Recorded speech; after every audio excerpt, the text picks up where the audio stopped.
Whisper good morning so gently in my សួស្តីបងប្អូនទាំងអស់គ្នាចាព្រឹកនេះគឺនៅក្រុងបាត់ដំបងចាឥឡូវពងតែរៀបចំខ្លួនដើម្បីរៀបចំទៅផ្ទះវិញបងប្អូនចាមុននឹងទៅផ្ទះវិញឆ្លៀតធ្វើវីដេអូកន្លែងឆ្ងាញ់ឲ្យបងប្អូនស្គាល់មកកន្លែងទៀតមកដល់ក្រុងបាត់ដំបងហើយបងប្អូនចាគឺនាំបងប្អូនទាំងអស់គ្នាទៅញ៉ាំគុយទាវទូកចាហើយអត់ពិបាករកទេបងប្អូនគុយទាវទូកគឺនៅក្រោយខ្នងលោកតាដំបងកញូងតែម្ដងចាហើយអត់មានអ្នកណាប្រម៉ូទខ្ញុំទេគ្រាន់តែថាចង់ធ្វើវីដេអូនេះដើម្បីឲ្យបងប្អូនដែលបានដើរលេងស្គាល់កន្លែងញ៉ាំឆ្ងាញ់ហើយនឹងកន្លែងកំសាន្តផ្សេងអញ្ចឹងណាហើយមុននឹងនាងខ្ញុំចេញទៅនេះគឺចាលាបក្រែមលាបម្សៅចាងូតទឹកហើយយើងថែមលម្អចាតិចបន្តិចចាគឺថែមកវលបន្ទាប់មកទៀតគឺនាងខ្ញុំរៀបចំគ្រឿងដែលនាងខ្ញុំយកមកប្រើប្រចាំថ្ងៃដាក់ក្នុងកាបូបចាហើយកាបូបនេះកាបូបលុយទេបងប្អូនតែយកមកដាក់គ្រឿងក្រៅរបស់ខ្ញុំនេះនិយាយទៅអត់មានsponsor ចាពីបងប្អូនណាទេសម្ភារៈដែលនាងខ្ញុំប្រើនេះគឺរបស់ធម្មតាបងប្អូនចាគ្រាន់តែថាសកម្មភាពរបស់នាងខ្ញុំមុននឹងចេញពីសន្តាគារចាឥឡូវនេះគឺយើងបានរៀបចំចេញទៅហើយបងប្អូនចានេះគឺសន្តាគារដែលនាងខ្ញុំគេងនៅក្នុងក្រុងបាត់ដំបងតែម្ដងចាហើយតម្លៃសមរម្យមែនតែនមួយយប់$15ហើយទេសភាពក៏ស្អាតអនាម័យចាបុគ្គលិករស់រាយរាក់ទាក់ចាហើយនេះគឺខាងមុខសន្តាគារដែលនេះខ្ញុំគេងចាឥឡូវនេះគឺយើងចាប់ផ្ដើមធ្វើដំណើរទៅបងប្អូនចានោះលោកតាដំបងកញូងនៅខាងក្រោយខ្នងហ្នឹងដែលខ្ញុំថតឃើញហ្នឹងយើងបត់ស្ដាំមកនៅខាងស្ដាំដៃយើងនឹងហ្មងជាប់លបងសាលាបងប្អូនចាឥឡូវហ្នឹងគឺខ្ញុំចូលទៅហើយ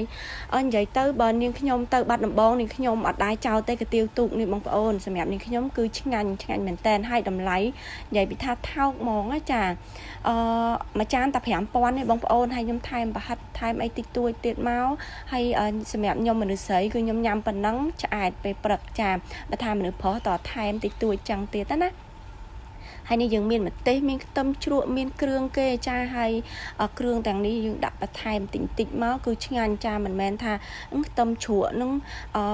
ដូចថាដូចតែគ្នាបងប្អូនគឺខុសគ្នាម្ទេសជ្រក់អីចាមើលតែមាត់ទៅឆ្ងាញ់ទេបងប្អូននេះចាគឺខ្ញុំកាត់នេះណាបងប្អូនបើថាញ៉ាំវិញវែងមែនតែនចាហើយកាត់នេះឲ្យបងប្អូនទស្សនាដាក់យកហ្មងក្នុងមាត់ចាហើយឥឡូវនឹងវាអស់ហើយចាហើយសំបីតចានគេក៏ចានទូកដែរបងប្អូនហើយតុអង្គុយក៏តុកទូកដែរចាហើយនេះអស់ហើយបងប្អូនចាអាលីងពីចានចាបន្ទាប់ពីញ៉ាំហើយវគ្គគិតលុយចាគិតលុយនេះអស់តែ13000ទេព្រោះខ្ញុំញ៉ាំ2ចាននិងថែមប្រហិតអស់តែ3000ទេហើយនៅនាងខ្ញុំចេញមកឃើញតរេនណាបងប្អូនចានោះតរេនចាហើយឥឡូវនេះចង់ញ៉ាំភេសជ្ជៈខ្ញុំខានញ៉ាំមកខេត្តនេះចិត្តមួយអាទិត្យនេះខានញ៉ាំភេសជ្ជៈបងប្អូនឥឡូវនេះគាត់ដាក់មកកំប៉ុងសាមរៃចាតាមពិតទៅគឺញ៉ាំ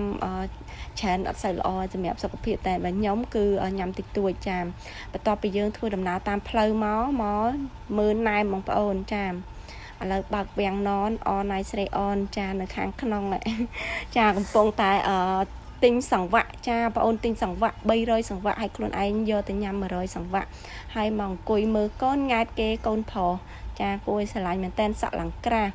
ហើយយើងមានណែមដាក់ប្រអប់ដាក់អីទៀតណាបងប្អូនចានៅតាមផ្លូវយើងនេះនិយាយទៅឆ្ងាញ់ទៀតហើយគាត់ថែមណែមឲ្យខ្ញុំបាន5ណែមបងប្អូនណែមស្លឹកចេកជូរឆ្ងាញ់មែនតែនហើយឆ្លៀតញ៉ាំលើឡានទៀតចានិយាយពីថាញ៉ាំរហូតញ៉ាំនឹងខ្ញុំកាត់អត់មានថាចុះញ៉ាំគ្រប់កន្លែងទិញញ៉ាំគ្រប់កន្លែងបងប្អូនចាអូខេបន្ទាប់ពីយើងចេញពីបាត់ដំបងឥឡូវយើងធ្វើដំណើរតាមផ្លូវទៅផ្ទះវិញហើយអរគុណបងប្អូនទាំងអស់គ្នាដែលបានតាមដានវីដេអូនាងខ្ញុំតាំងពីដើមដល់ចប់ចាហើយ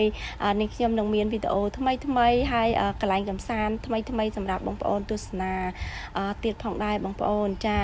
អរគុណដែលបានតាមដានវីដេអូនាងខ្ញុំបាយបាយ